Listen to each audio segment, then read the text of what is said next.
मित्रांनो नमस्कार. दिव्यबंधू dairy form या यूट्यूब चॅनलवर आपलं सहर्ष स्वागत आहे. आज 30 जानेवारी आहे. आपण बघू शकता माझा हा 3 एकरचा प्लॉट आहे. इथे मी या पावसाळ्यामध्ये 1 एकरमध्ये घरच्या पुरता भाजीपाला करणार आहे. एक साधारणतः 10-15 पद्धतीच्या भाज्या लावील आणि 2 एकरमध्ये इथे मी दशरथ घास लावणार आहे गायींसाठी. मित्रांनो याला मी रविवारी नांगरणी करणार आहे. तर रविवारी नांगरणी करणार असल्यामुळे इथे माझं शेणखत टाकण्याचं काम सुरू आहे. तुम्ही म्हणाल शेणखत आत्ताच का? शेणखत तर पावसाळ्याच्या तोंडावर टाकायला हवं. मित्रांनो शेणखत पावसाळ्याच्या तोंडावर टाकलं तर शेणखतामध्ये ज्या तणांच्या बिया असतात ना, त्याच्यामुळे तण फार होतं. मी मागील 2 वर्ष फार अनुभव घेतला आहे हा. तर त्या तणांच्या बिया शेणखत जर आता टाकलं आणि नांगरणी केली तर जे एप्रिल मे महिन्यामध्ये ऊन तापेल त्याच्यामध्ये त्या भाजून निघतील. त्यामुळे तणांचा त्रास हा कमी होईल. तर आपणला मी हे दाखवतो आहे की कशा पद्धतीचं आमचं शेणखत आहे आणि ते टाकणं सुरू आहे. सध्या मॅन्युअलच सगळ्या गोष्टी आहेत माझ्याकडे. शेणखत टाकायची पण मशीन आलेली आहे मार्केटमध्ये, ती घ्यावीच लागेल लवकर.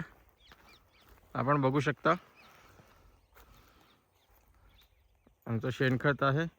तर हे शेणखत जे आहे मित्रांनो याच्यामध्ये आपण नेपियरसुद्धा मिक्स केलेलं आहे. म्हणजे ज्या वेळेला आपण अडीमध्ये शेण टाकायचो, 2 ट्रॅक्टर शेण तर 1 ट्रॅक्टर नेपियर असं आपण टाकत होतो.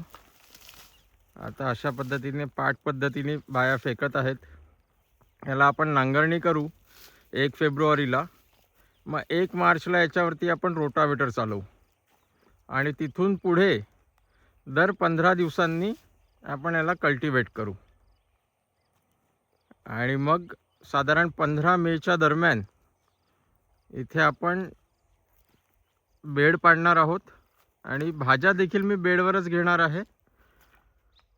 पूर्ण काळी माती आहे त्यामुळे इथे भाज्या छान येतील. आणि गायींसाठी दशरथ घास हा द्विदल प्रकारच्या चाऱ्यामध्ये येतो. चाऱ्याचे 2 प्रकार असतात, एकदल आणि द्विदल. आपण नेपियर चारा देतो गायींना, तो एकदलामध्ये येतो. मका देतो तो एकदलामध्ये येतो. ज्वारी देतो ती एकदलामध्ये येते. बरसीम देतो ते द्विदल असतं. मेथी घास देतो ते द्विदल असतं. तर दशरथ घास हे साधारणतः 3 वर्ष चालणारं पीक आहे. दर 40 दिवसांनी कापायला येतं. त्यामुळे द्विदलामध्ये मी इथे दशरथ घास लावणार आहे.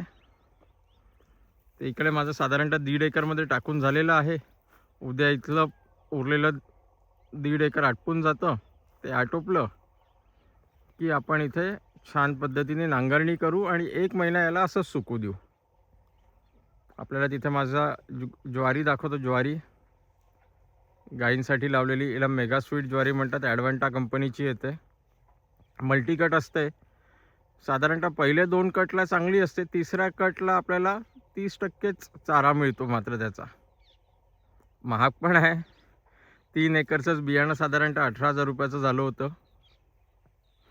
तर म्हणून आपण आता एकदलामध्ये फक्त नेपियर ठेवायचा आणि इथे दशरथ घास लावायचा आणि बाजूला जो दाखवला तुम्हाला ज्वारीचा प्लॉट, तिथे आपण चवळी लावणार आहोत आणि वाल लावणार आहोत. आपण त्या शेंगाच फक्त गायींना खाऊ घालू. 1.5 एकर चवळी आणि 1.5 एकर वाल अशा पद्धतीने आपण तिथे घेणार आहोत. आणि मग नंतर लगेच पाऊस संपला की तिथे आपण बरसीम आणि मेथी घास लावू. अशा पद्धतीने आमचं चाऱ्याचं नियोजन पुढच्या वर्षीसाठीचं आत्तापासून सुरू होत आहे 30 जानेवारीला. मित्रांनो असेच गोपालनाबद्दलचे वेगवेगळे व्हिडिओज बघण्यासाठी आमच्या चॅनलला लाईक आणि सबस्क्राईब करा. धन्यवाद.